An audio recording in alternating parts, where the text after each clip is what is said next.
दोस्तों, हर साल हमारे मुल्क में रहने वाले बहुत से लोग पाकिस्तान से यूरोप इमिग्रेट कर जाते हैं। अगर कोई इंसान आला तालीम या कारोबार के लिए यूरोपियन मुमालिक जाना चाहता है तो एक कानूनी तरीके से अप्लाई कर सकता है, लेकिन यहाँ बहुत से लोग पूरी दुनिया से और पाकिस्तान से भी गैर कानूनी और खतरनाक रास्ता चुनते हैं, जिसे डंकी कहा जाता है। आज की कहानी भी एक ऐसे पाकिस्तानी की है जो डंकी के जरिए पाकिस्तान से ग्रीस यानी यूनान जाना चाहता था। इस वीडियो में आप उसी के सफर की कहानी जानेंगे। दोस्तों, इस लड़के का नाम हसन रजा है और इसका तल्लुक इस्लामाबाद से है। हसन के वालिदैन ने बहुत मेहनत से इसे सिविल इंजीनियरिंग की तालीम दिलवाई थी। इंजीनियरिंग करने के बाद हसन ने नौकरी हासिल करने की बहुत कोशिश की, लेकिन इसे हर जगह से नाकामी हासिल हुई। काफी कोशिश के बाद हसन ने पाकिस्तान छोड़ने का फैसला कर लिया और अपने एक कजन से राब्ता किया। इसके कजन को एक एजेंट ने यूनान भेजा था। हसन के पास इतने पैसे नहीं थे, इसीलिए इसके पास यूनान जाने का यही एक ऑप्शन था। हसन ने अपने कजन से इस एजेंट का नंबर हासिल किया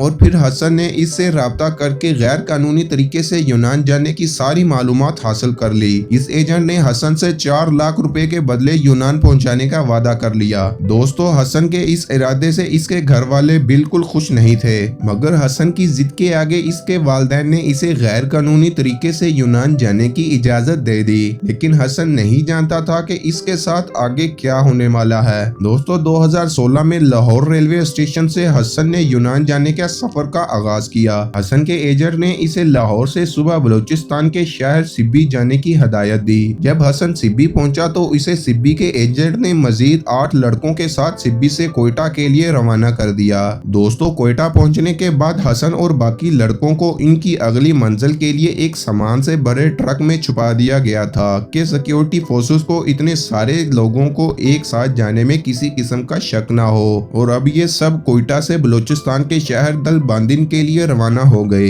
ये शहर ईरान और अफगानिस्तान के बॉर्डर के पास है। 5 घंटे तक हसन और इसके बाकी साथी इस ट्रक में बंद हुए थे। शदीद घुटन और प्यास से इन लोगों के लिए बहुत ज्यादा मुश्किल हो रही थी, लेकिन दोस्तों ये सब लड़के हिम्मत से काम ले रहे थे ताकि ये सब सही सलामत अगली मंजिल तक पहुंच सकें। दलबादन पहुंचकर हसन को कुछ देर खुली फजा में सांस लेने का मौका मिला, क्योंकि ये जगह ईरान के बॉर्डर के करीब थी। इसीलिए हसन की पाकिस्तान में ये आखिरी रात थी। अगले दिन हसन के साथ मजीद 17 लोग इस सफर में शामिल हो गए। अब इन सब 26 लोगों को एक छोटी सी वैन में बैठाकर यहाँ से ईरान के लिए एक पहाड़ी रास्ते के जरिए रवाना कर दिया गया। शदीद गर्मी और रेत के तूफान की वजह से इस वैन की रफ्तार बहुत कम थी, इसीलिए सबको वैन में बैठने से शदीद तकलीफ का सामना करना पड़ रहा था। कुछ घंटों के बाद हसन और बाकी लोगों को एक जगह उतार दिया गया, जहां से इन्हें 3 दिन तक पैदल चलना था। हसन ने बहुत हिम्मत के साथ चलना शुरू कर दिया,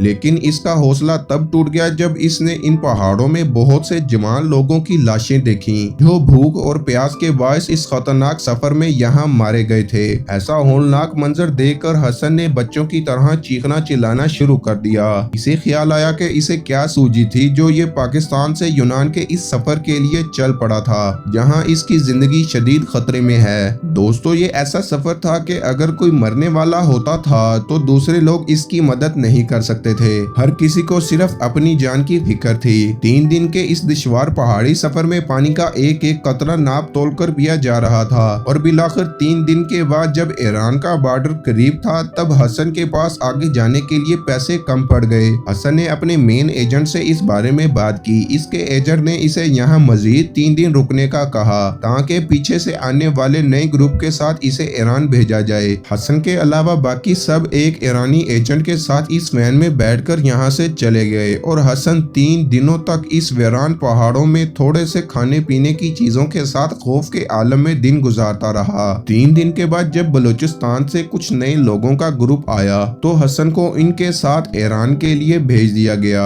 ईरान पहुंचने पर हसन और इसके साथियों को कुछ दिनों के बाद तेहरान के रास्ते टर्की में दाखिल कर दिया गया, यानी अब हसन टर्की पहुंच गया था। दोस्तों, हसन और इसके बहुत से साथी दिन को टर्की में मेहनत मजदूरी करते और रात को पहाड़ों में छिपकर सो जाते। हसन को अपने माँ बाप की याद भी सताती थी, लेकिन ये मजबूर था। इसके पास अब कोई और ऑप्शन नहीं था। हसन ने मेहनत मजदूरी से कुछ पैसे कमा लिए थे, जिसकी मदद से अब उसे अपनी आखिरी मंजिल यानी यूनान तक पहुंचना था। दोस्तों, आखिरकार कुछ दिन के बाद हसन और इसके साथियों को को टर्की के एक एजेंट ने बोट के जरिए यूनान के लिए रवाना कर दिया। जैसे ही हसन की बोट यूनान की समुद्री हदूद में दाखिल हुई तो इन सबको यूनानी कोस्ट गार्ड्स की टीम ने गिरफ्तार कर लिया, लेकिन हसन और बाकी लड़कों को छोड़ दिया गया था ताकि वो यूनान की गवर्नमेंट से पनाह की अपील कर सके। कुछ महीनों के बाद यूनान की गवर्नमेंट ने हसन को आरजी वाइट कार्ड दे दिया था, मगर उसे डर था कि उसे कभी भी टर्की वापस डिपोर्ट किया जा सकता है। हसन और इसके दूसरे साथियों को यूनान के एक जजीरे पर रखा गया था जहां से इनको बाहर जाने की इजाजत नहीं थी। हसन को अफसोस होने लगा कि इसने जितनी भी तकलीफें देखी वो सब जाया हो गईं। इसका मानना था कि सारे काम का वो खुद जिम्मेदार है। इसने यूनान की गवर्नमेंट से बहुत बार पनाह की अपील भी की, मगर इसे हर बार नाकामी होती रही। कुछ माह के बाद इसे वापस टर्की डिपोर्ट कर दिया गया।